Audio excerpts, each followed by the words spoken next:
Hare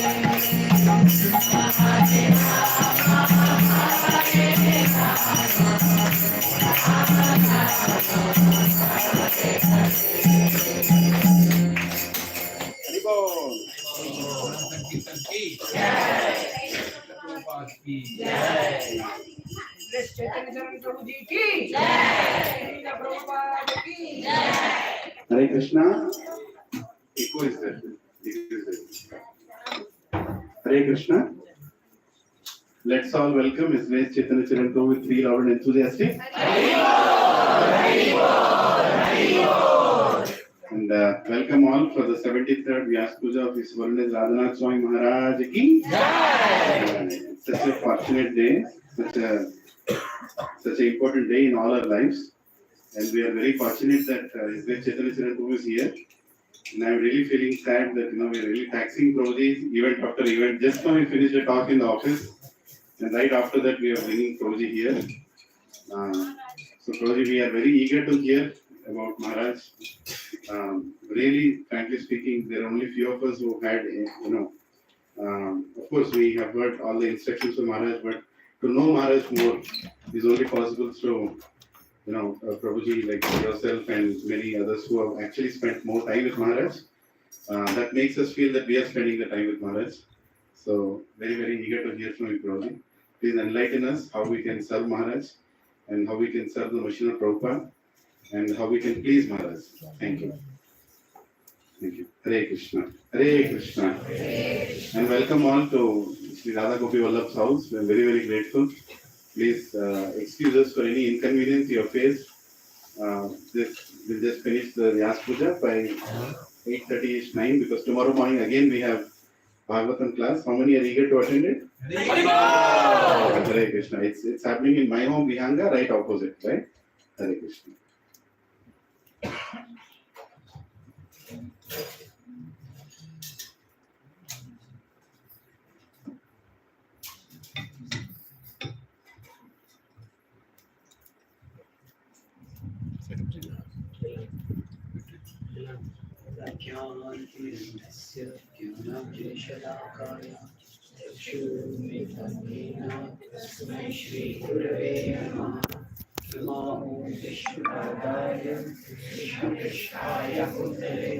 Shrimate Radhanath Swami Maharaj Namo Vishnupadaya Krishna Prishtaya Bhutale Shrimate Bhaktivedanta Swami Maharaj Namaste Saraswati Deve Gauravani Pracharine Nirvishesha Shunyavadi Paschatya Deshatarine Vancha Kalpatarubhyascha Sindhubhya eva cha Patitanam Pavanebhyo Vaishnavebhyo Namo Namaha.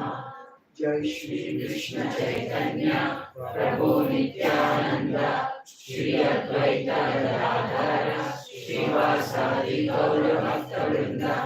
Hare Krishna Krishna Krishna Hare Hare Hare Rama Rama Rama Hare Hare.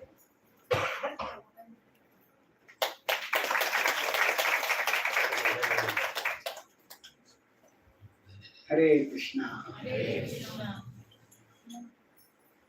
I'm grateful to be here with all of you today, and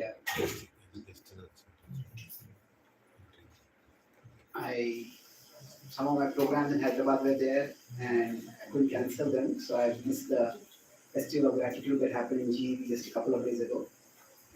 I was feeling very bad. It's like a tug of war in my heart. I should cancel the program and go there. But Krishna has been kind to me. Yes, I was there in Radha temple for only one day. I came from Australia, New Zealand. I went to Tirupati. And the day that I was there, that day the brahmacharis had organized the Vyasapuja for Maharaj. And we were planning to do the Vyasapuja.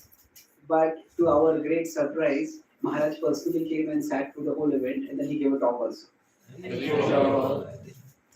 So somehow I had that opportunity over there, so I also spoke. In fact, everybody asked me to be the first speaker. And none of the idea was Maharaj was doing it. So I was speaking, and I was speaking ahead, and suddenly everybody was going down. And Maharaj was there. So then Maharaj had all the Vyasapuja offerings also, and then he gave a beautiful talk. So all the this is a festival of gratitude. I was able to attend something there, and I'm here also. I'm happy to be a part of this. So I'll speak broadly about my interactions with Maharaj. Not many, but have been very precious, and something which not only I observed or inferred from that, but that what I have been able to learn as my own experience in bhakti has broadened. Just like when we read a book, say we read Bhagavad Gita when we are in the first year of our spirituality, and if you read Bhagavad Gita after 10 years, we learn so much more from the same passage, same words, because we have evolved, we have got more experience. So like that, when I look back at my interaction with Maharaj, see, generally we learn about people from many ways. One is our diet. So I'll start with I see Maharaj's spiritual journey within the service of Srila Prabhupada in three broad phases, and I see my interactions with Maharaj also in three broad phases. So basically, I'll try to correlate the three, but let's begin with the three broad phases. Most of us have read Journey Home, and I had some opportunity to do some service for Maharaj in editing the book, and then Journey within that I had much more role to play and talk about some of the incidents there. But we often, when Maharaj is writing Journey Home, ask Maharaj, are you planning to write a book about your subsequent experiences? So Maharaj said, I have it as Journey Within. But Journey Within is not so much incidents as it is philosophy along with some incidents. So Maharaj said that if I write about my New Vrindavan experiences, the people who came by reading Journey Home will go away by reading that. Because the austerities were so severe. Many of you may have heard about a Maharaj would sleep only just 2 hours a day, and that too in between the aartis. If you go to New Vrindavan, you can still see the place where around now the Nath deities are not there, but the same place where Maharaj would stay is still there. So there was this phase when Maharaj was in America, and there were two phases. One is where he was in Vrindavan as a pujari, and then he was told to go and do college preaching. And he did that for a number of years, from 1979 to almost 1986-87 he did that. And then he was asked to come to India. And say 87 to around 2005, 2006 roughly, that is the phase where he developed the Radha Gopinath community. And that has become in many ways a model community that is being replicated, or at least attempted to be replicated. So first was his phase in America, second was his phase in India. Where also he would travel, but his large focus was in India. And then from 2005-2006, especially after Journey Home came out, the Maharaj's focus has again been more of Western outreach. So while he has extensive following in India and he spends time in India, but his focus for the last almost 17-18 years has been on trying to revive outreach in the West. And I'll talk about why that focus has been there, at least to my understanding. Now, for me, my interaction with Maharaj, I was introduced to Krishna in 96, and I joined in 98, soon after I completed my engineering. So, my interaction with Maharaj started in 96 itself. The first year, Maharaj had come to Pune for a class. And so there was, till 2007, I was in Pune. And I had very few interactions with Maharaj. But then after that, for various services, I relocated to Mumbai. And from 2014 onwards, I have been extensively traveling almost 8-9 months a year. I'm outside India. And Maharaj got some reports that I was able to connect with Western audiences. So Maharaj encouraged me to focus on the West. And so during that time, because I have been trying to do a service in assistance of what Maharaj focuses. So between 2004 and 2014 and 2023, I have had a lot of interactions. Between that, so between 2007 also, the first was in Pune, I had very few interactions. Second was that from 2004 to 2005 onwards, I was quite a bit involved in editing. I had written a few books at that time, and I wanted me to edit his books. So I had some very close interactions at a personal level at that time. So I'll talk about all three, broadly speaking.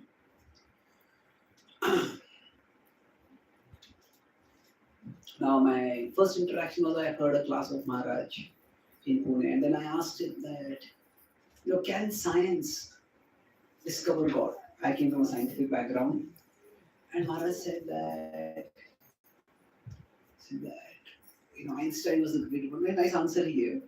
Generally, Maharaj, we don't see him as a very scientific kind of analytical kind of scientific analysis. He doesn't seem to give normally. But when required, one of the characteristics of Maharaj is he understands people and answers questions accordingly.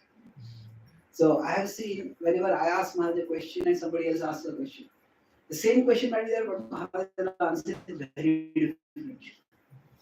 So Maharaj does a lot of analysis whenever he answers my questions. So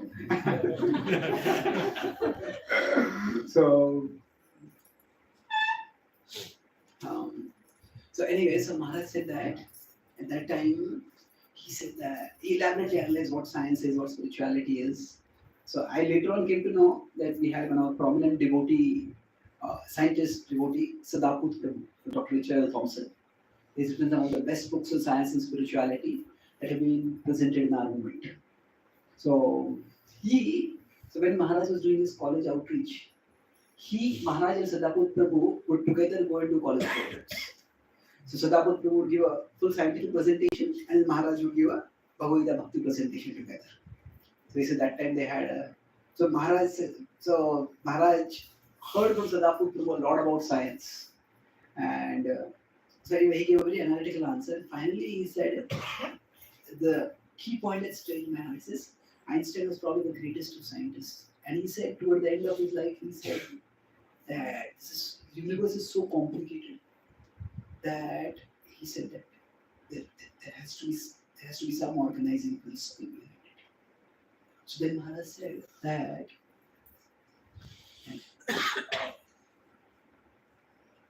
humility is the way to understand what we can't understand.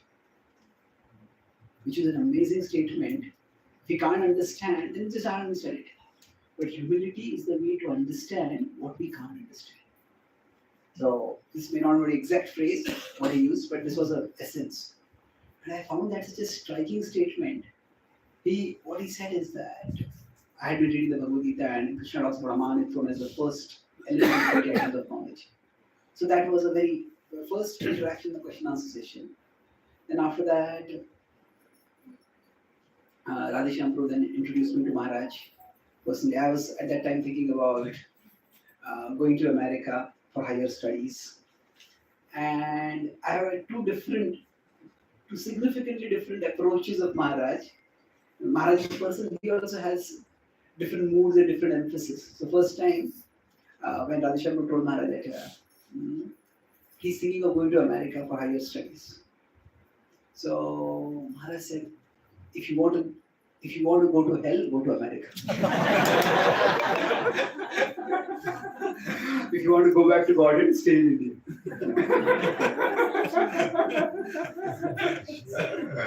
Now, I will contextualize that answer a little later. But I had already been thinking of not going to America, but that was almost okay. No question of going to America. I decided after that. Then after that, a few months later, Radhesham Prabhu again introduced me to Maharaj. Radhesham Prabhu was my primary Shiksha Guru. He was the person who, through whose classes I was introduced to Bhakti, and he was the leader in Pune. So he introduced me to Maharaj. He had an opportunity to go for higher education in America, but he decided not to go.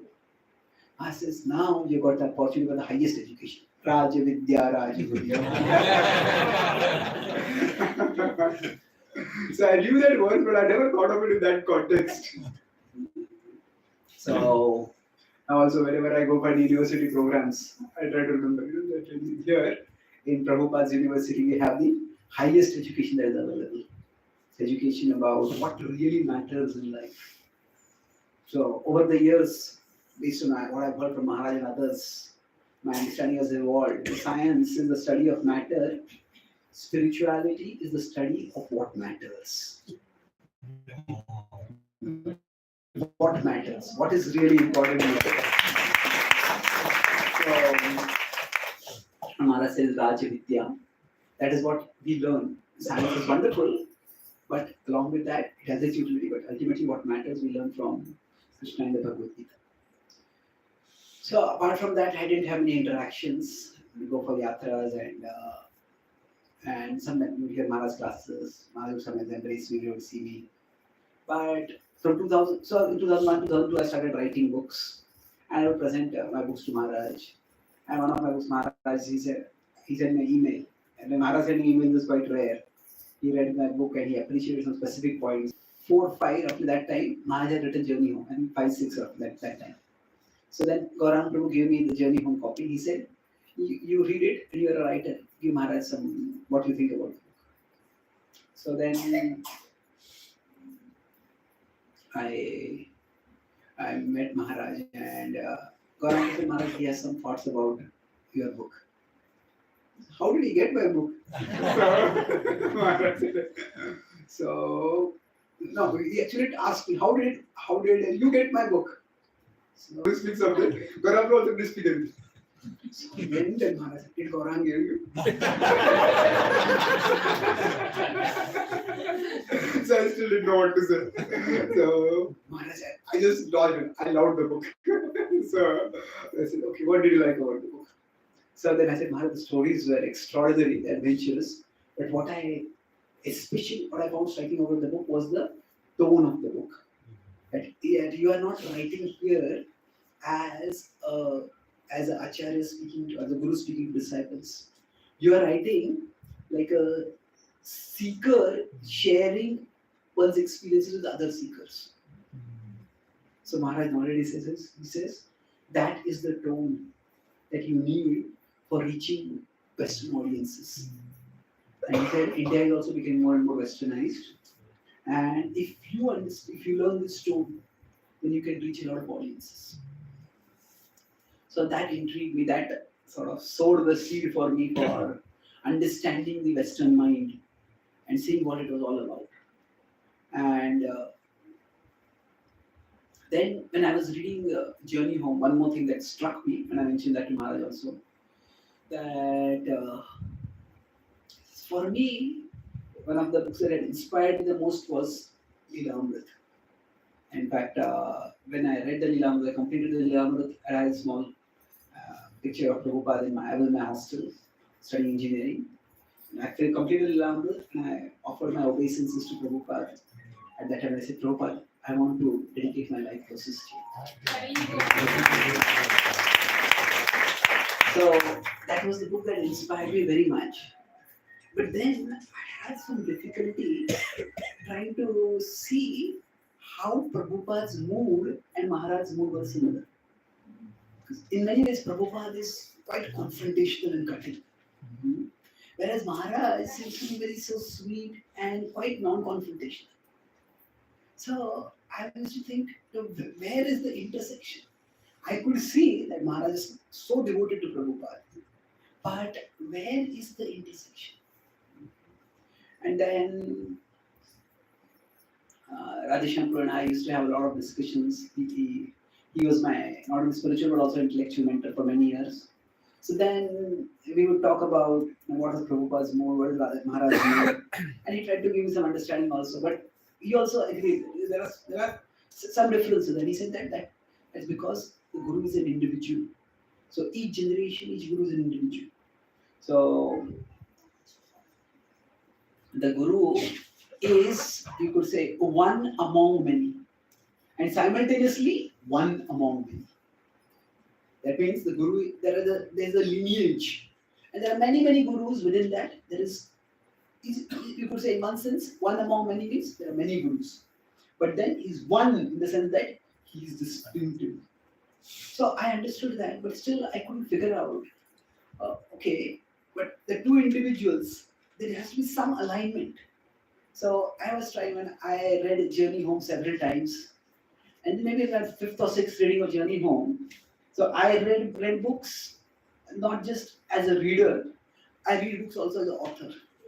So try to understand how the book has been constructed. And then probably in my sixth reading, it struck me that Maharaj had devoted almost an entire chapter to just give the translation of that Markine Bhagavad Dharma song. So Maharaj met Prabhupada in Cross Maidan, then he came to Vrindavan. And in Vrindavan, apparently, I think one of the disciples of Prabhupada gave Maharaj the translation of these prayers. And Maharaj said that Markine Bhagavad Dharma is a song that Srila Prabhupada composed while he was beholding the American coastline, while he was in Jalduta, and he was just coming to America. And that is a song he composed at that time. And so Maharaj gives the translation of that entire song. And then after that, Maharaj says that he took that and he went on the banks of Yamuna, he laid down, he was reading it and looking at the sky and he was pondering. I'm paraphrasing what he says on this. Here was this old man alone without money, just had a heart attack. And what would a normal person pray to God as to do? Say, God, please protect my health. Please protect me. But he is simply saying, praying, make me an instrument of your compassion. So now, almost that entire chapter is devoted to just that song and the Maharaj's reflection on that song. So now, when I look back at the book as an author, the entire book is about action. There are incidents. But this is the only chapter that there's very little action in it. There is this the whole prayer, and there is no other elaborate prayer that is there in the Journey Home book. There are prayers, of course. Maharaj's own messages, thoughts are there. His letters to his parents are there. But this is fairly long. The Markine Bhagavad Dharma is not a small song. And then his reflections are there. So if an author is devoting nearly a full chapter to something, that means it is significant. So then, as I reflected on that mood of Prabhupada over there, there we see a very different picture of Prabhupada. We are moving of Prabhupada as a person who's cutting down misconceptions, and his Sima Guru, his Guru said, my Guru is Sima Guru, and Prabhupada also that, following that. Well, that is true. But an Acharya is always multifaceted. And this, although I had read that prayers, when I had read Lilananda and other times also, we sing that also in Prabhupada appearance or disappearance days. But then when I read it through Maharaj's light, it struck me that actually this is the heart of Prabhupada. That he is confronting and he is cutting down misconceptions. Okay, that's one aspect of his personality. But his heart is calling out to Krishna, longing for Krishna. His heart is, Krishna, make me dance, make me dance, nachao, nachao, Prabhu, nachao samate. His humility is there. Krishna, you alone can make my words understandable. Krishna, you must have some plan for me. So, it was that time it struck me that this is the Prabhupada that has inspired Maharaj. And then I talked with Maharaj again about that book. So because what had happened was, at that time practically nobody had written autobiographies. Maharaj was probably one of the first who wrote. There are some incidents about some devotees' lives where he was the first. And Maharaj also did something which is still then unheard of in ISKCON. That there were pictures of many other gurus, and some of them were also Mayavadis. So there are some people in ISKCON who couldn't understand what Maharaj is doing. And one particular teacher has some influence. He said that if Prabhupada had been there, nobody would have ever dared to publish a book with the pictures of Mayavadis in there. So he said, this just shows how far ISKCON has gone from Prabhupada. So Now, one of my services in Pune was the devotees. I would go to various colleges and various youth centers and do programs.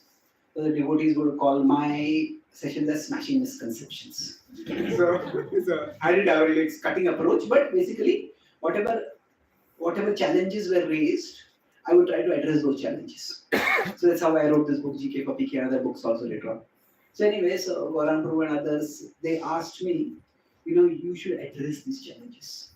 So if somebody is criticizing Maharaj, so then I talked with Maharaj. With my understanding, I prepared some answers. And there are many places where, with my understanding, I prepared 2 points. So my plan was, I'll present this to Maharaj, and I'll ask Maharaj what Maharaj has to say. So there are many cases. So for example, Vishwanath Chaitany's commentary. He quotes Madhusudan Saraswati. Madhusudan Saraswati is actually an Advaitic Acharya. In fact, he's quite a prominent Advaitic Acharya. He's in a book called Advaita Siddhi, which is one of the classics in their tradition. So why is Chakravarti Pad quoting an Advaitic Acharya?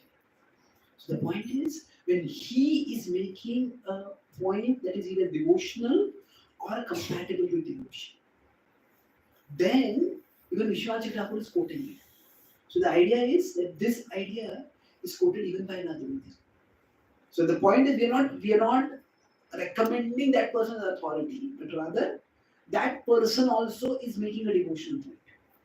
So why we are quoting a point is important.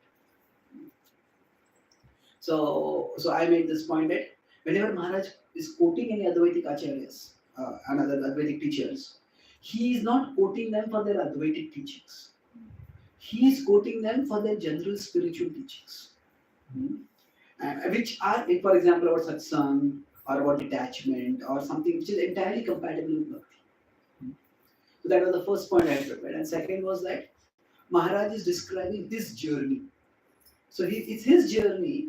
So his journey would be incomplete if he does not describe the interaction with people.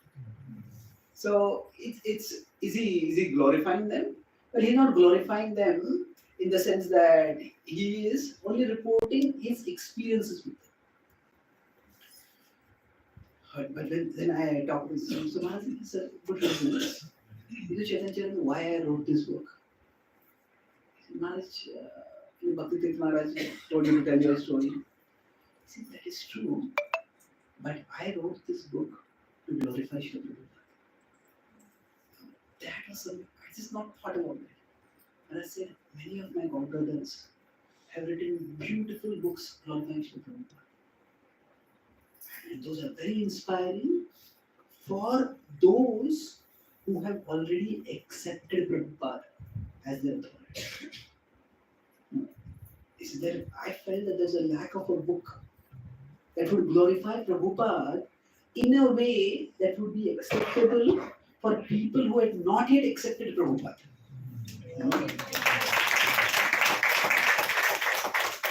So, from that perspective, so then what Maharaj said is 1/3 of the book. 1/3 of the book is about Krishna, is about Vrindavan. And there is interaction with Prabhupada there. So the point is that many of the Advaitic gurus whose speeches are there in the book and who Maharaj talks about his meeting with, from a material perspective, some of them are more well known than Prabhupada. Some of them have a bigger historical footprint, at least till now. But the point is, Maharaj is showing that he met all these gurus who are more famous than Prabhupada, and yet he chose Prabhupada. Yes. So what is so special about Prabhupada? So those who are spiritual seekers, who know all these various gurus and exploring those gurus, they would say, okay, what is so special about this Radhanath Swami Prabhupada that Maharaj chose him? So in that sense, this is that we can have exclusive glorification and we can have inclusive glorification. So most of Prabhupada's memories that are written, they're very narration for us, we are following Prabhupada, but they are like exclusive glorification. In the sense that they are for those who have already accepted Prabhupada. But inclusive glorification means that it is, yes, there are many spiritual teachers and they are all very inspiring in their own ways. But Maharaj, through his life's journey, he's talking about how he chose to live. So it's a subtle way of glorifying. And then later on, so this whole mood of in one sense a non-confrontational glorification, that you don't have to minimize someone to glorify someone else. That a person can be glorified for who they are, without competition, comparison, or confrontation. So that is Maharaj's I would say USP. It is his speciality. And because of this journey home book and then the journey within book and the tone of the book, many people, especially in the Western world, who think of ISKCON as just fanatics, as exclusives of fanatics, they have opened their minds and hearts to Krishna consciousness. Many people whom we would otherwise not have reached, they have been reached because of this inclusive glorification. So while it is his story, if you just read the story, it's so easy to think it's just about Maharaj. Maharaj's purpose is to glorify Prabhupada and to glorify Krishna. So through this journey, he says, I'm glorifying Prabhupada and I'm glorifying the personal conception of the divine. Because although he encountered all these impersonal leaders, but it was he surrendered to the personal conception. So that is his way of glorifying Sri Prabhupada. And so then as I started reading more and more about Prabhupada also. So what, to some extent, this is my historical understanding and can be incomplete.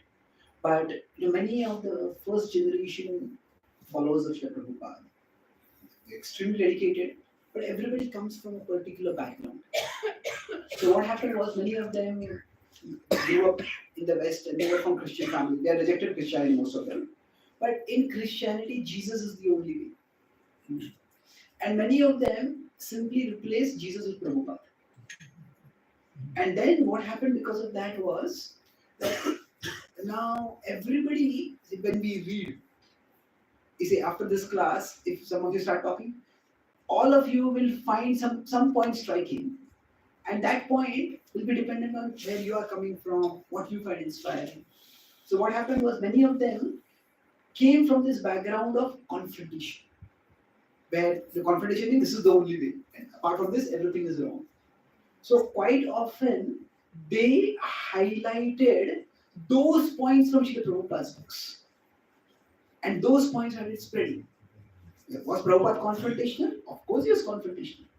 But was Prabhupada only confrontational? Was Prabhupada always confrontational? Not necessarily. So Giriraj Maharaj told me that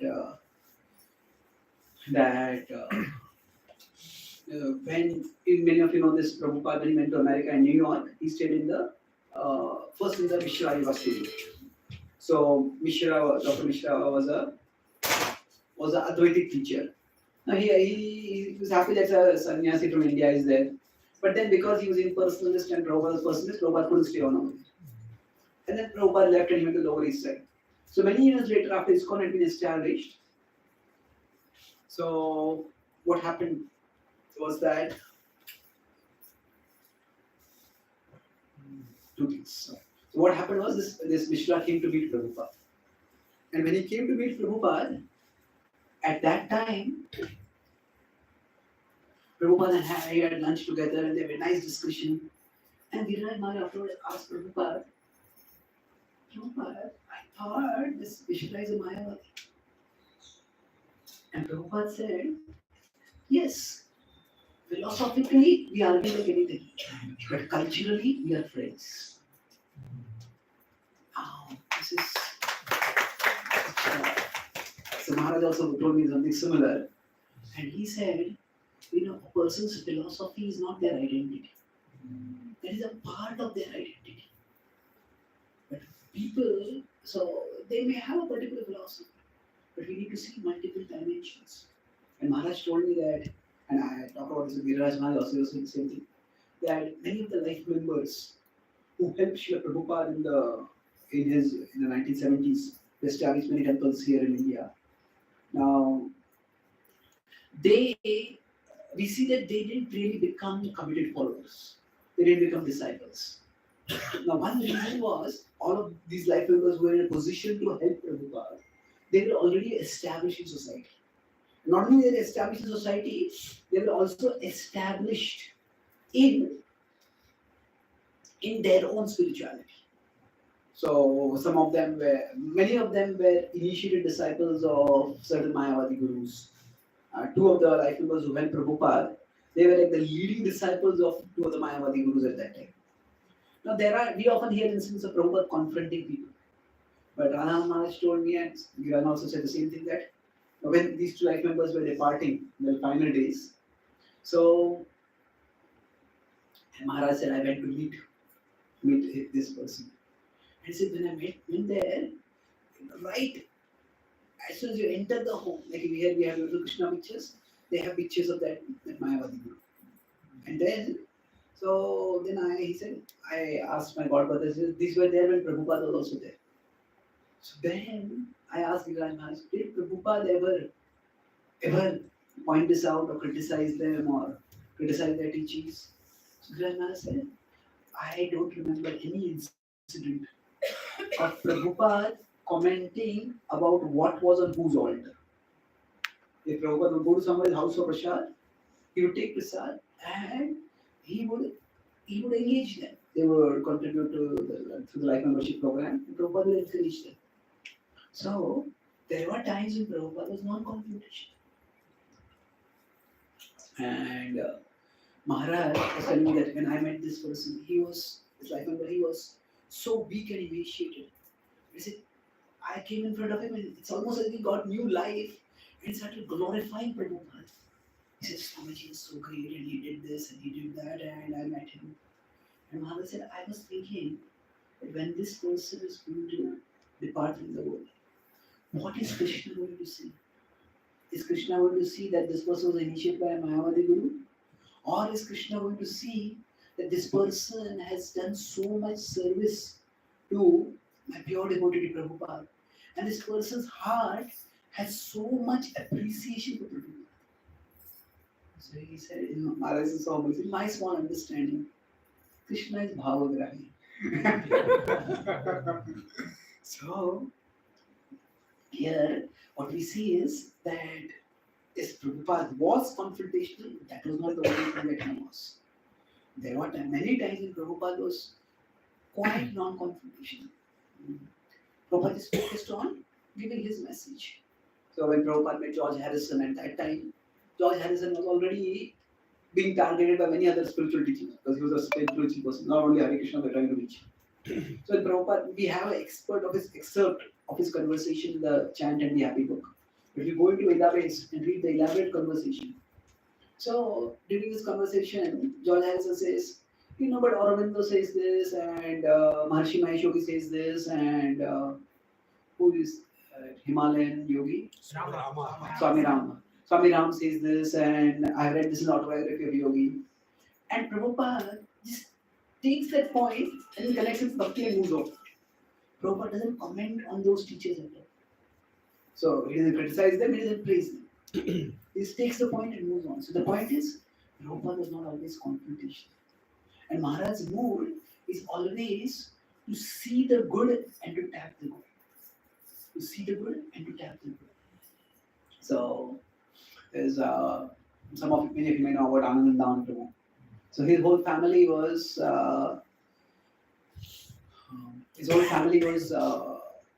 initiated by a particular guru in Maharashtra, and they expected him also to be initiated.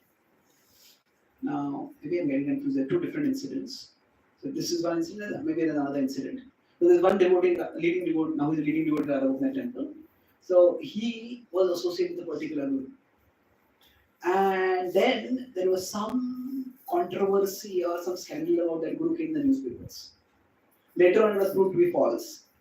But when this came, the normal tendency of devotees would be, see, that guru is bogus, you should surrender to Prabhupada.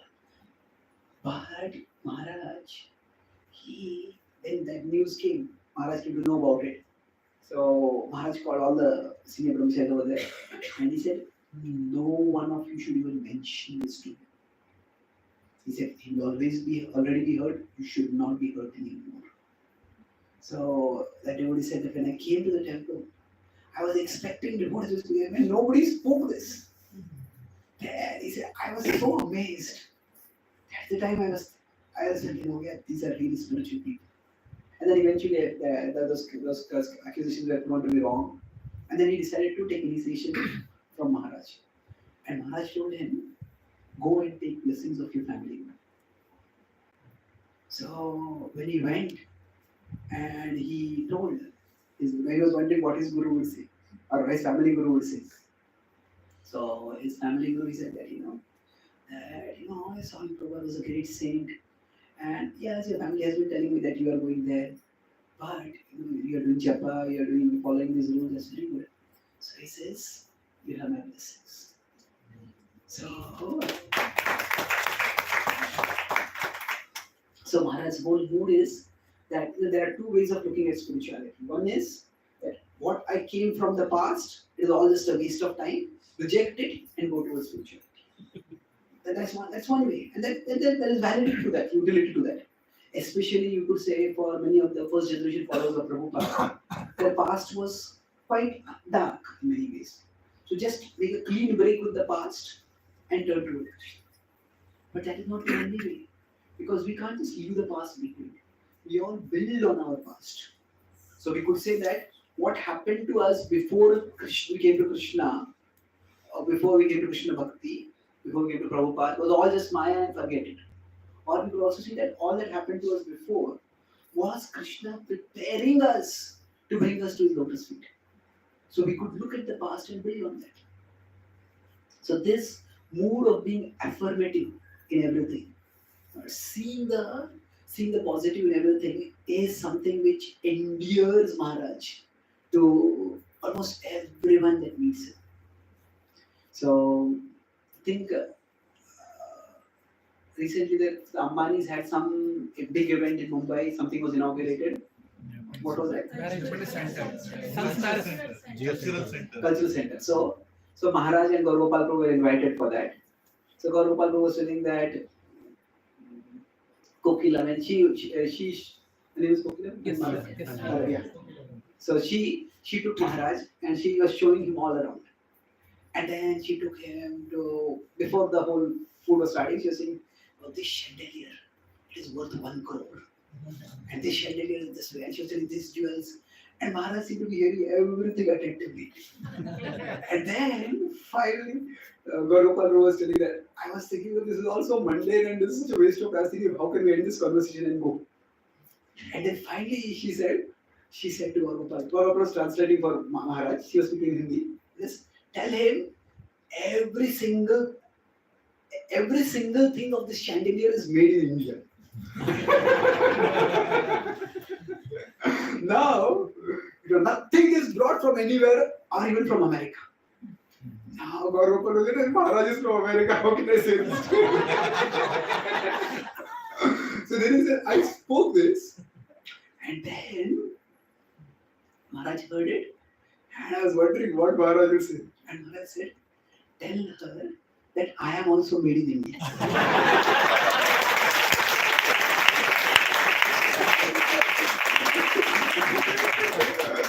And then Maharaj said that the love that I have got from the people of India, the Krishna Bhakti that I have learned about in India, that everything that I am today, the most valuable part of it, I have got it all from India. That's why I am made in India.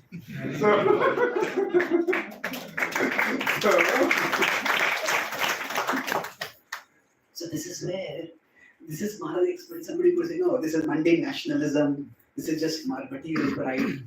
But to see, Prabhupada translates in the 11th canto that the verse about the Uttam Adhikari. So he translates that as to see in everything. The characteristic of pure devotee is to see in everything the potential to be engaged in Krishna service. So even the material discussion, it might go on for 5-10 minutes, but one point comes in like this and that wins the heart of the other person. So this is Maharaj's expertise, that he is able to connect with people at the level of the heart. And this is not just wit. It is definitely wit, but it is actually wit. It is driven by compassion, by deep level of compassion. And so I was talking primarily about Journey Home book, and from there I went this whole point of non-confrontational approach to spirituality. So that was something which is especially as the world is becoming.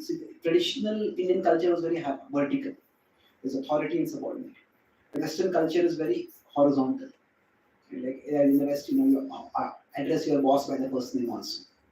When I was growing up, you cannot imagine doing that. If you address your boss by the first name, that was the last time you'll address your boss. But so Maharaj understands the culture, and then he presents himself accordingly. But it's not just a matter of culture; it's more a matter of the heart, that he sees everything affirmatively. So then the journey home, then the journey within book came about, and then Maharaj, I was quite involved in that book. Maharaj sent me the book by email, and then I said, go through it and give your suggestions. So I gave quite a few suggestions to Maharaj, and then I went to Mumbai for a class.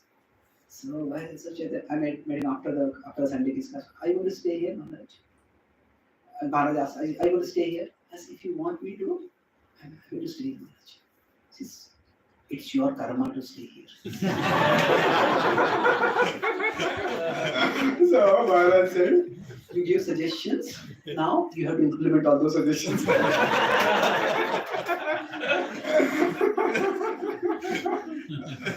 So then I stayed for several days, and then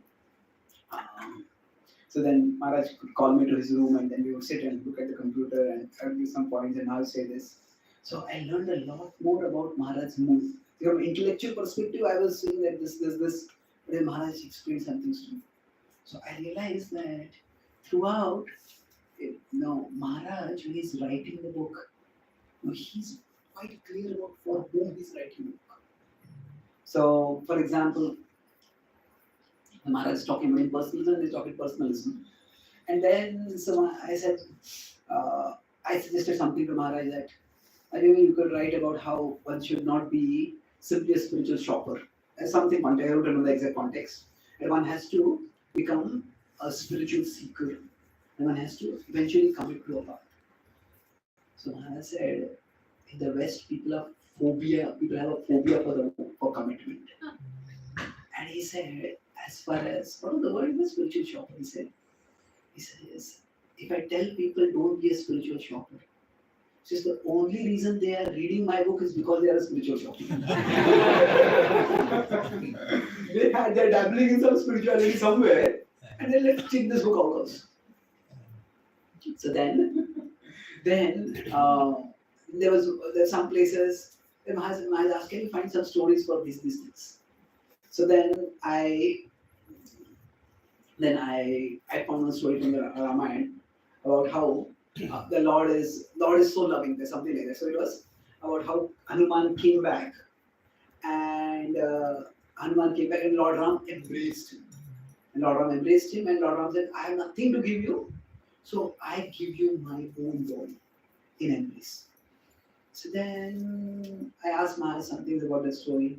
So that story, so I found the story. I said, Maharaj says, okay, it's a good story, you write it down.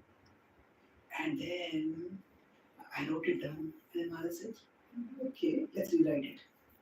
And Maharaj started rewriting it. And then that's when it struck me. After Maharaj wrote the whole story, he said, what do you think about Maharaj? I said, Maharaj, what I had written was like a report of a story. And what you have written is a story. So by the last part, where Lord Ram embraces Hanuman. Maharaj has written it in such a beautiful way. So Maharaj says, I'll embrace you. So then another time.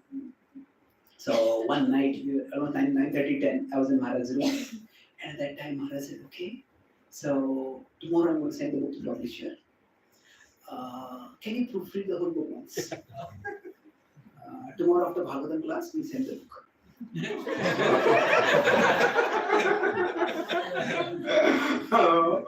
300 pages almost. So I said, what can I say? I said, okay, Maharaj. So that whole night I was awake and I was reading and just trying to proofread. And finally I was so tired, I just fell asleep. I crashed my head against the laptop, I cracked the laptop. But somehow I completed the book. And then Maharaj told me that now this is the final draft. I don't want anything to go wrong. He said, you make changes in your draft and you tell me and I will personally type the changes. So they're not many changes, maybe 15-20 changes were there. Small minor typos. So at one time, there was the spelling of Bhakti Siddhanta. So Siddhanta is S-I-D-D-H-A-N-T. So there was S-I-D-H-A-N-T. So I told Maharaj. So I was telling one typo and Maharaj was correcting it. And then I said, man, there is a double D over here. And Maharaj said, you got it. You passed the test.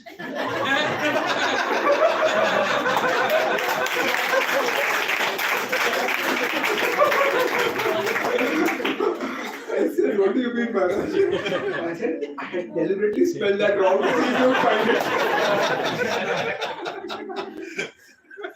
And I was completely bewildered. I said, no, I was just joking.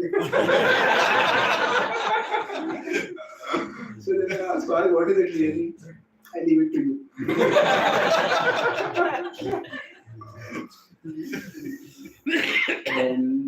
Then Gaurang Guru asked me, so how was your experience working with Maharaj? I said, it's extremely fulfilling, but it's extremely demanding also. So he said, तुम्हारे लिए 15 दिन का था, मेरे लिए 15 साल से यही है.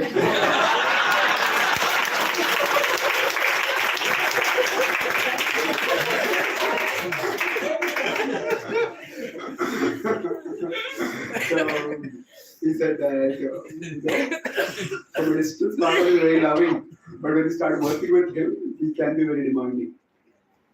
But then he also said that Maharaj wants everything to be as good as possible for the service of Prabhupada and for the pleasure of Krishna. So then, so this was about the journey. There are a few other incidents, journey within, a few other incidents also. But anyway, so that was the second phase.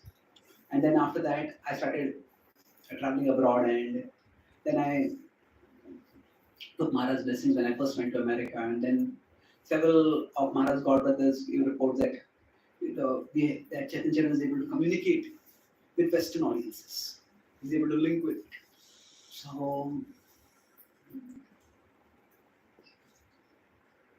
So then that is interesting. So then actually I'll tell this incident. So I was in Krishna House. Krishna House is a Western outreach center in Alachua in Florida, in Gainesville. So Karl Kanpru has been, it's like Radheshyam is doing youth outreach over here in India.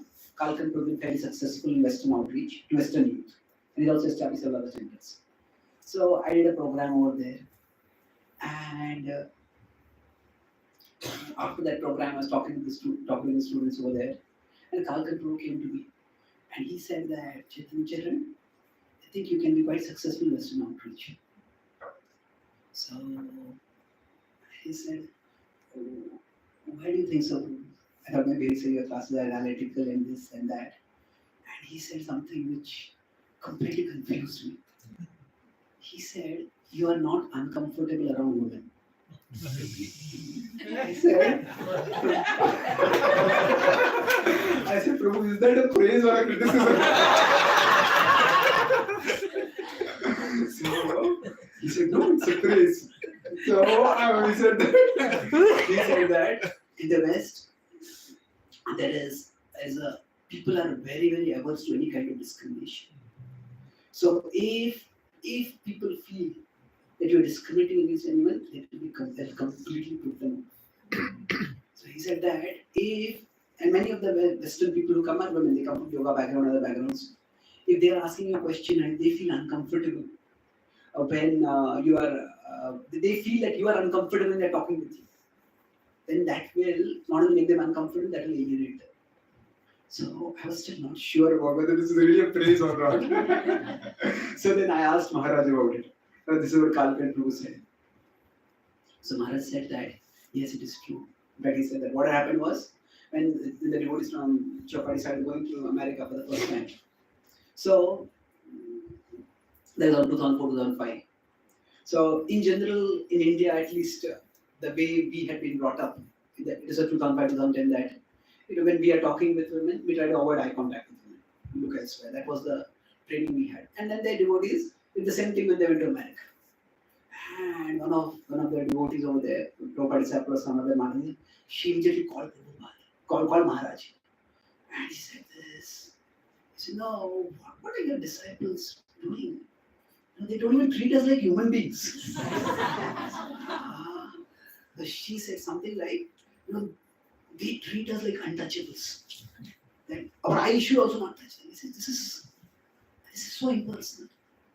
So then Maharaj told me that, I told him that if you're going to talk with, want to go to the West, you should look at them in the ways and talk with them. There are certain cultural expectations in India, and there's different cultural expectations in the West. So in India, if a man just looks at a woman, the woman might feel disrespected by that. But in the West, if a man does not look at a woman, she'll feel disrespected. So there can be big differences. So that was so the point it struck me at that time was not just what Kalkan said, but the bigger context in which Maharaj explained it, that there are cultural differences and we need to be sensitive to those cultural differences. So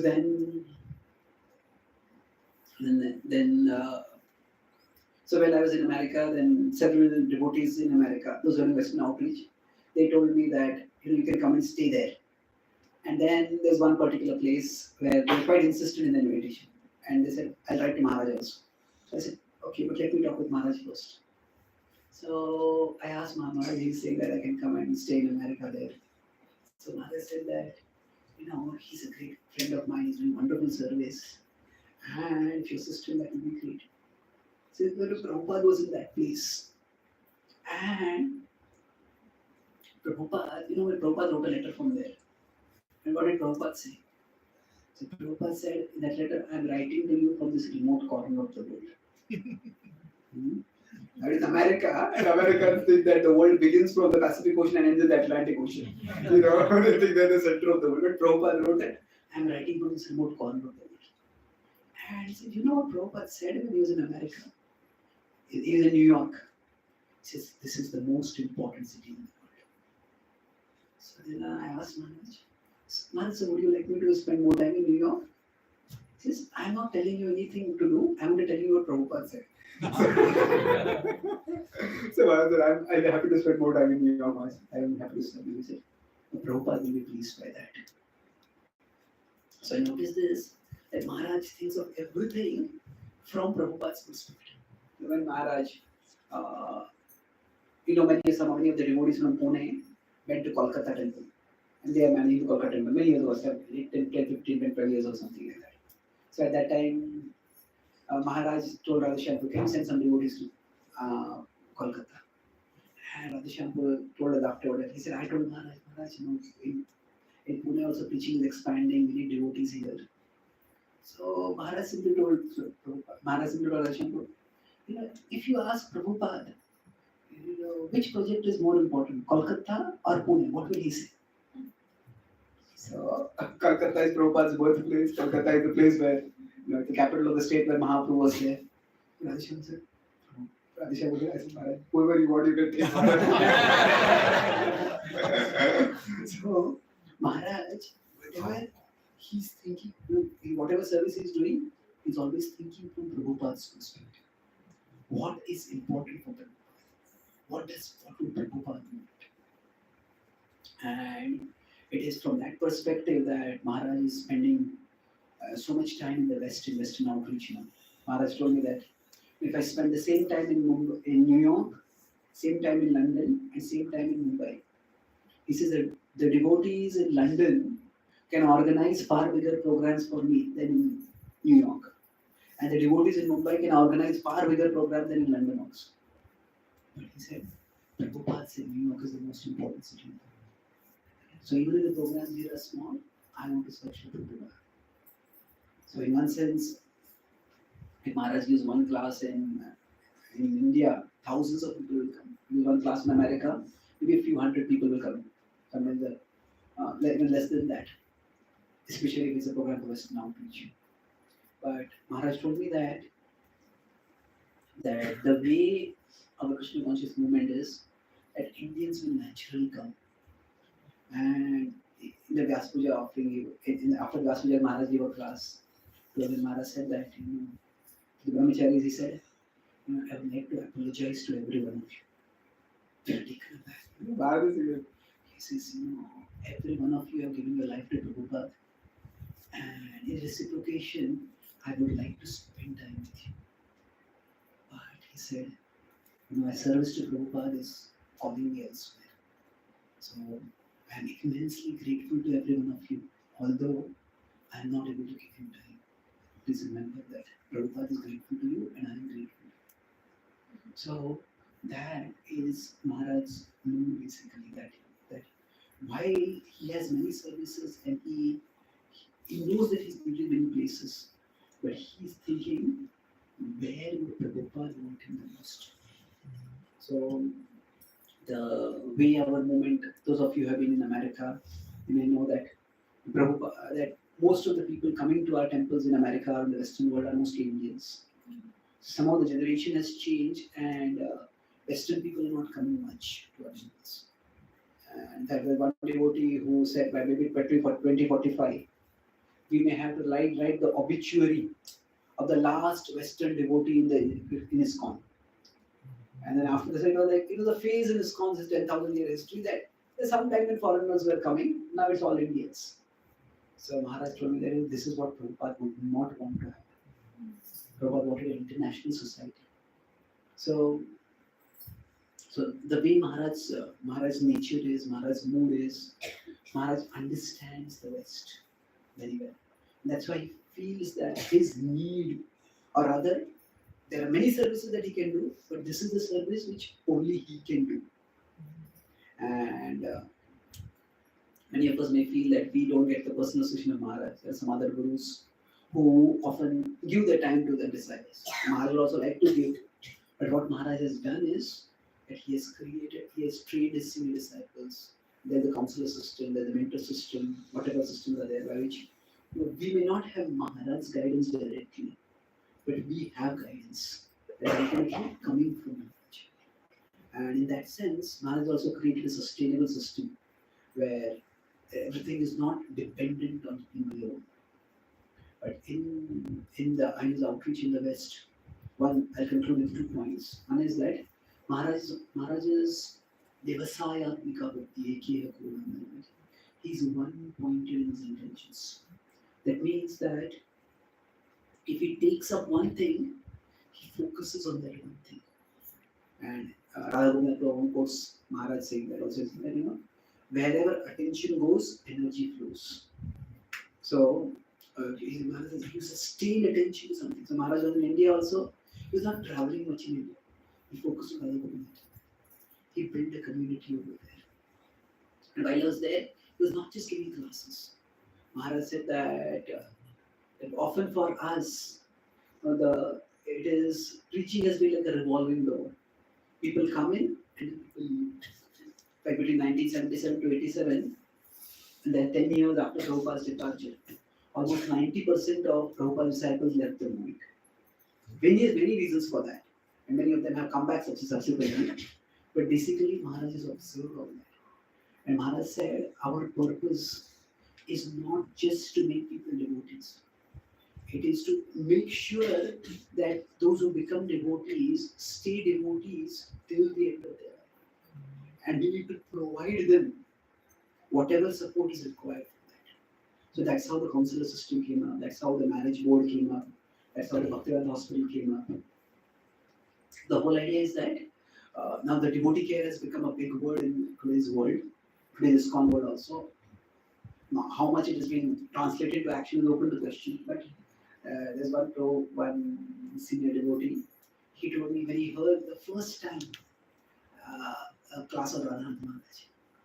So he said, Radhanath saying, there should be love and trust among devotees. So he said, I said, look at the devotees and there's really love and trust. Is that ISKCON philosophy? So the point was that, now of course it is that Bodhiya Makyati Kuchiti, that they are not possible love and trust. But what happened was, initially, our movement was focused so much on preaching that the bonding between devotees, there was no time for that. And it was not considered very important at all. But Maharaj has emphasized that. And that way, he's created many systems by which, so while he was in Mumbai, what was he doing? He was creating a whole culture of devotee care, and along with the culture of devotee care, also various systems, various resources that could help in devotee care, and that devotees can continue on the practice of bhakti. And now slowly in various ways, that is being adopted in various places also. Exact system might not be there, but the principle of devotee care, we can implement wherever we are. We can care for each other, and in that way, by that, we are actually, in one sense, getting opportunity to fulfill something which is very much there in Prabhupada's message, but that was re-emphasized, Maharaj emphasized that. So every time we care for a devotee who is in need, we are actually doing something which is very much fulfilling Maharaj's mood and mission, within Prabhupada's mood and mission. So I talked to two different devotees who are in places where Maharaj practically never visits. Somebody is in Ireland, somebody is in Russia, Maharaj is in Ukraine, but Maharaj doesn't go to. There are many places where Maharaj doesn't go to. There are devotees aspiring for Maharaj in Africa, so Maharaj doesn't go to those places. So when they get to meet Maharaj, so it seems that Maharaj consistently given similar 3 instructions. He said, Maharaj, what is your instructions? He says, be happy, be Krishna conscious, and cooperate with the local authorities. So be happy, be Krishna conscious, and cooperate with the local devotees. So sometimes be Krishna conscious and be happy, sometimes be happy and be Krishna conscious. It's interesting. So when I talked about this with Maharaj, so Maharaj said that, Prabhupada said chant Hare Krishna and be happy. So we often think of it as like chant Hare Krishna and you'll become happy. But he said this is not one instruction, there are 2 instructions. So chant Hare Krishna and be happy. There will always be problems in this world. And even in the devotee world there will be problems. But when we have the opportunity to practice bhakti, that itself should be a source of happiness for us. So that's one aspect of Maharaj's focus, that he created, as I was saying, Maharaj singularly focused on one thing. And he takes it up, he does that. So similarly when Maharaj was in Lilananda, he knew about Prabhupada's dream for Lilananda. And Maharaj tried that for many years to build the 7 temples in Lilananda, which Prabhupada wanted. But for various reasons that didn't work out. And then what did Maharaj do? Maharaj basically fulfilled Prabhupada's dream of Lilananda in the Govardhan College. So what Prabhupada wanted there, it didn't work out there, Maharaj set it up. So Maharaj, what he does is that if he's convinced about doing something is important, and if he doesn't get support from the broader institution, Maharaj doesn't criticize anyone. Maharaj doesn't say, oh, you don't understand the institution. Maharaj, what does is, he focuses energy on doing that. And the Eco Village has become an extraordinary project. In many ways, what Prabhupada wanted for New Vrindavan, that very thing, is like a place for Western people to experience Vrindavan. So now, if the Western people go to Vrindavan, Vrindavan is almost like a culture shock. It is too much sensory overload. So many things happening, and sometimes, especially the Loi Bazaar, it seems very commercialized. But so Maharaj said that Govardhan Eco Village is like a soft landing for people who come from the west. So Maharaj told that the Eco wanted to become natural, spiritual, and comfortable. So natural, spiritual, and comfortable. Prabhupada also said the same thing about Mayapur when they're building these big buildings. He said we can stay under a hut, in a hut. But if we build nice guest houses, people will come. People who would normally not come will come and they'll stay and they get the opportunity to experience Krishna. So I once, regarding this Golden Eco Village, Maharaj, I said, when Maharaj takes up something which is singularly focused on that, this Eco Village is an extraordinary project. Those of you who have not been there, please make some time and go there. And again, through this, so many people who would not directly come to Bhakti, they get an opportunity to experience Bhakti. The point is, many of Maharaj's disciples are doing yoga outreach in the West. And Prabhupada has sometimes said, oh, yoga without Krishna is all mundane and yoga is all that. So then I talked with Maharaj about this. So Maharaj said that the Prabhupada engaged the hippies. And the hippies, they were completely opposite of Vedic culture. Isn't it? Their only regulative principle was to break all regulative principles. So, but Prabhupada engaged them. He engaged with them and he engaged them. And he said what the counterculture, what the hippies were in the 1960s, yoga is in the 21st century. And he says yoga is already much more sattvic. Those who are practicing yoga, they may be practicing it for fitness and looks and things like that. But even then, they're doing it in the more sattvic way. If just people wanted looks, they could just take Botox and stuff like that. But they're doing yoga, which is very more sattvic. And they are open to spirituality, open to more spirituality. So he said, for us, we have to think of more and more ways in which people can associate with devotees in a non-preaching setting. The number of people who will come for classes are there, but they are few. But how can we give people opportunity to associate with devotees in a non-preaching setting? So for us, yoga, ecology, all these, they are at one level intrinsically important. This Krishna's ecology. Yoga is also from the Vedic tradition. Ayurveda is also from the Vedic tradition. But more importantly, it is for people to associate with devotees in a non-preaching setting. So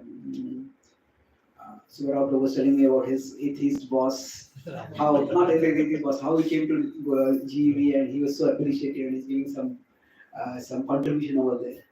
Such a person would never give contribution for anything directly devotional. So these are the kind of people, they are not yet ready to come all the way to Krishna, but can we create some pathway by they take a few steps forward toward Krishna? So that is the Maharaj's vision, that there are people who will come all the way to Krishna and there are many people who are coming all the way to Krishna. But those who can't come all the way, can we create pathways for just a few steps forward? So this is Maharaj's compassion. Some people may think it is compromise, but it is not compromise, it is compassion.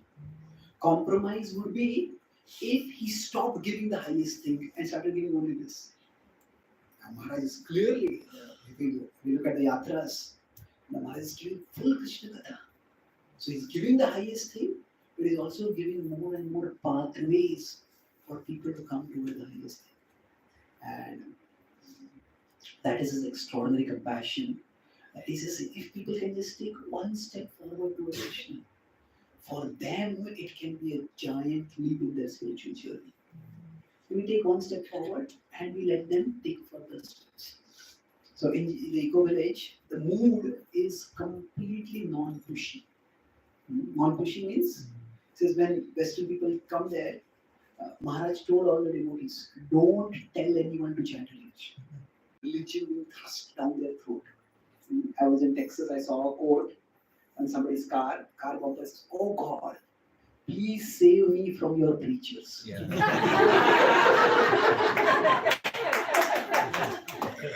So there are these evangelical Christians who really push aggressively. So Maharaj says, that is fine. We can push people to channel this. But it's an eco village. It's a place where we just want to let people come and experience Krishna. So don't tell anyone to do anything. Just let them observe, let them take it. In fact, when in the early days, some people, some Western people would take beads and start chanting. Maharaj would ask, so who told you to chant? Maharaj says, he says, no, we saw everyone doing what they tried out. So Maharaj said, that is our success. That rather than telling people to do some things, let them experience and they will themselves conquer it.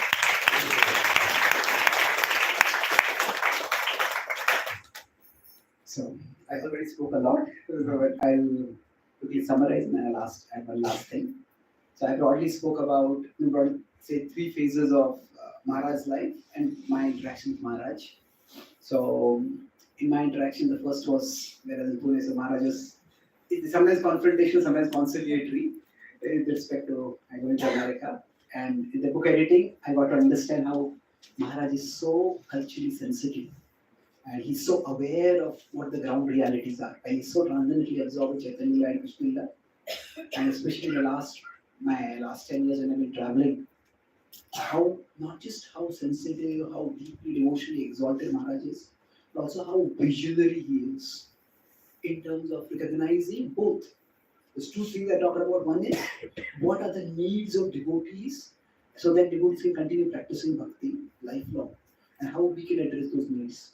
And what are the needs of new people so that even if they're not ready to directly come all the way to Krishna, but we can create some steps by which they can take a few steps closer to Krishna.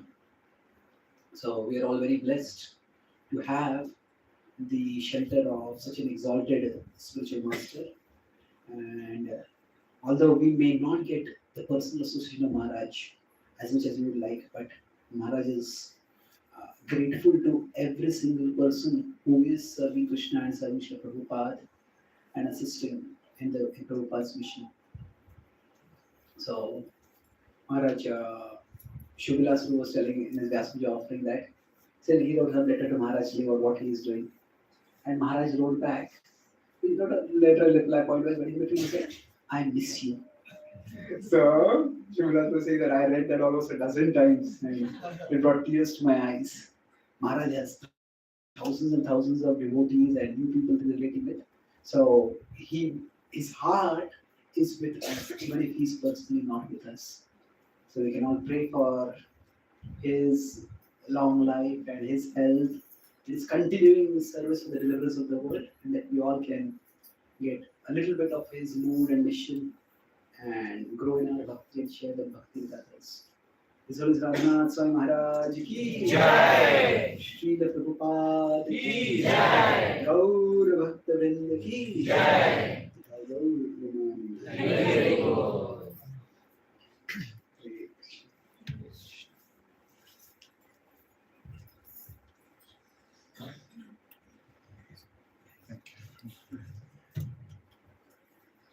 We would not want this talk to stop, would we? While we were coming up, Prabhuji was like, ladies, we put up so much schedule to Prabhuji for the next 10 days, and I'm feeling guilty now. It's like same mechanical mind. That's a problem working with managers, IT managers. So Prabhuji was very tired. I could really see that. Sorry, I'm commenting like that. I'm just telling what I felt. And Prabhuji was like, I'll just speak for 15 minutes. I think you all want to speak and offer to Maharaj. I said, no, Prabhu, we all want to hear from you. Everybody is here for the sole reason that we want to hear from you, because how else can we hear about Maharaj? How else can we understand Maharaj? Not that we want to demand his personal association, or maybe even if we get his personal association, how much would we understand Maharaj? Because only through his followers, like Maharaj also says, that only because of Prabhupada disciples, we are able to know about Prabhupada. Only about Maharaj's sincere serving disciples, including your grace, we are able to understand so much. And today, especially, you are offering Prabhu, and for me, I felt it changed another way of looking at Maharaj, in terms of what how he sees dealing with people is so important in a humble way, in a respectful way. I often feel that the tamoguna inside comes out even in spirituality, in the name of spirituality, criticizing others. But the way you put the point forward was amazing. I want to hear this offering again. And I'm sure many of us also heard this so elaborately explained that we have to carry this mode of Maharaj. Prabhuji, I would like to say on behalf of many devotees here, I have some of my seniors also here. Bhagwan Prabhu is there, Shambhir Prabhu is there, Sri Giraj Prabhu is here. Karuna Mataji is here, I could not see her yet. She came in the morning. That we are trying to do our best in the given situation. We went through lots of ups and downs in this little congregation that we tried to form. But I would like to tell that under the guidance of His Grace Radhisham Prabhu, the best thing that I love about this whole community here is we are together. And we enjoy being together. And very much we like to associate and want to serve together. Bhagwan Prabhu is here. And I think that's a great gift that Maharaj has given. That really, Prabhu, we are there for each other. And you coming here and giving your time and the kind of sessions that you've planned for us, and how much you are helping us by coming to different places where we are taking you. And we are very extremely grateful. We want you to please tell us in what way we can serve more the congregational mode that Maharaj wants us to carry. If you can give like 5 minutes on that, saying, how should we make sure that we are in line with what way Maharaj wants us to come together and do what we do.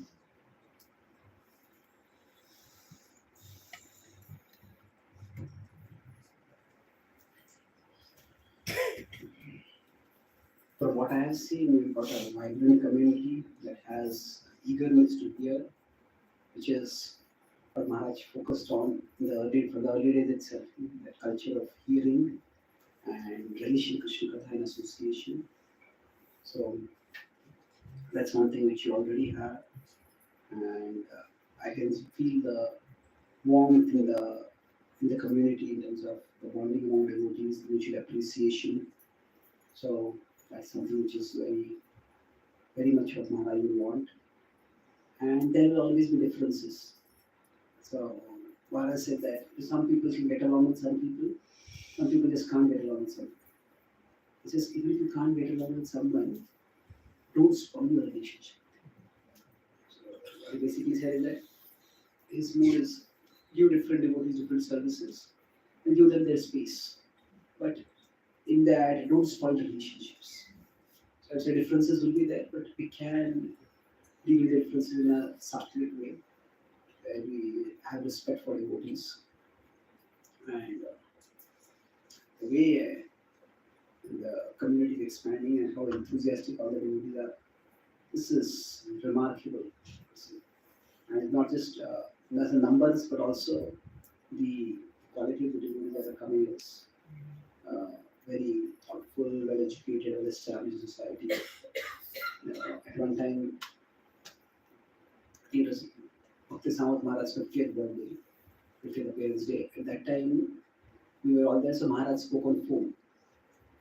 Maharaj from Mumbai, earlier was America, I think. So Maharaj said that he spoke many things, but one thing that struck me that you are the kind of Indian that Prabhupada dreamt would come to Krishna consciousness when he was preaching every day. So then Maharaj was elaborated that Prabhupada wanted not just people who are just pious or sentimental coming, but those who understand the philosophy, those who are committed to practicing, those who are committed to preaching. And this is at one level of glorification of Bhakti Samat specific. It's definitely true. The other level, that India is a pious country, and there are many people who will naturally come to Bhakti. But those who come with two things, philosophical understanding and commitment to sadhana. These are not so many. Many people will come for Katha, we come for Puja, many will also give donations. It's all important, no doubt. But I think these two things, serious commitment to practicing Bhakti and also a commitment to a regular culture of hearing, that those two are already going on. That's wonderful.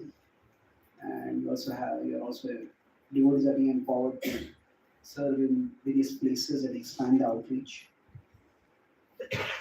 So I see everything that is going on is wonderful, and feel that you can, the kind of community you're building, you can invite more senior devotees to come here. And any devotee, you're also organizing programs for senior devotees and around crusades. So I think if you invite more senior devotees will also be able to give, you can invite Rastas from other temple, Rastas from Chowpatty. And we have a vibrant community here. We'll be happy to come and speak. To have a community like a devotee like you to speak to is sense gratification for a preacher. So best wishes and prayers to all of you that you can continue on harmoniously caring for each other and sharing Krishna Bhakti with many, many more souls. Please, Radhanath Swami Maharaj. Jai. Shri Prabhupada. Jai. Jai. So one last thing is that, as you know, Prabhuji writes wonderful books. We today in the office. Yeah. So Prabhuji has to go because he needs to take rest. Tomorrow again is a program. Now is not the time to talk about my books. Yeah. Today we talk about Maharaj. Sure. Yeah. So so we can go forward with the program now. We want to have 15 minutes kirtan. During the kirtan time, please, everybody, the offerings that you have brought, we will offer it to Sri Radha Gopi Vallabh and then to Maharaj right there at the altar while the kirtan is going on. After the kirtan, we would want to hear the offerings of mainly senior devotees who are here, who have actually spent time with Maharaj and and who can give us some more insight. So wait here as we finish the kirtan, then we will start the offerings. Hare Krishna. And if Prabhuji would like to take rest, then Subhara Prabhu would drop Prabhuji and come back. I have a class at 5 o'clock tomorrow. Oh, yes. Sorry. Thank you. Let's thank Prabhuji with 3 loud and enthusiastic Hari Bol. Hari Bol. You made our Vyasapuja day very special, Prabhuji. And according to Tidi, Maharaj sent you here. Otherwise, why would we have anybody today here? And by the way, as Prabhuji is leaving, we again have one more Vyasapuja on Friday. That's in the Abbot's Temple. Please try to come, everyone. And Krishna Chandra Prabhu, Maharaj's very, very senior disciple, is coming. And he also would enliven us about Maharaj's mode and activities. Hare Krishna.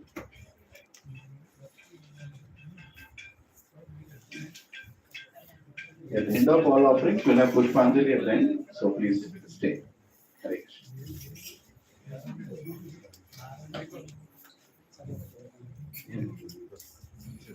Really wonderful.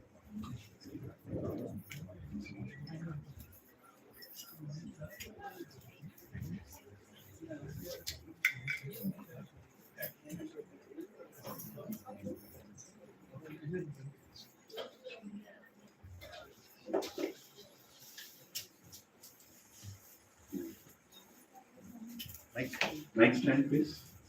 Mic stand.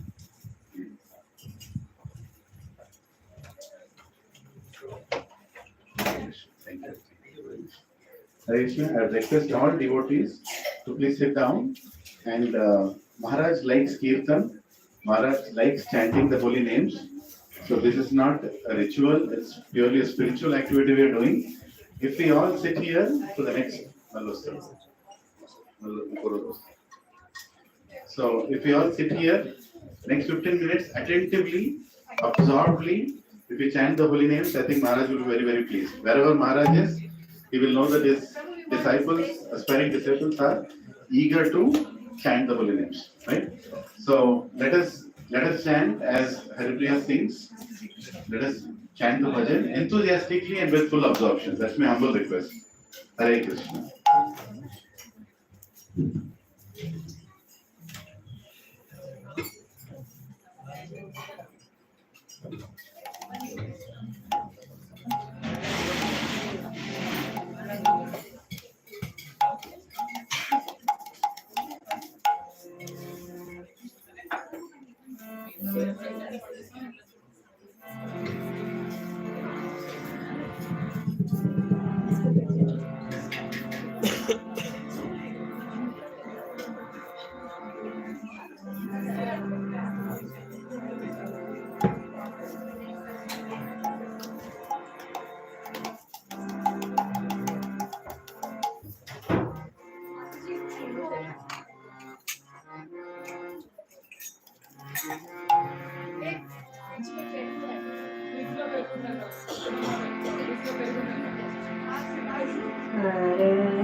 Krishna, Hare Krishna.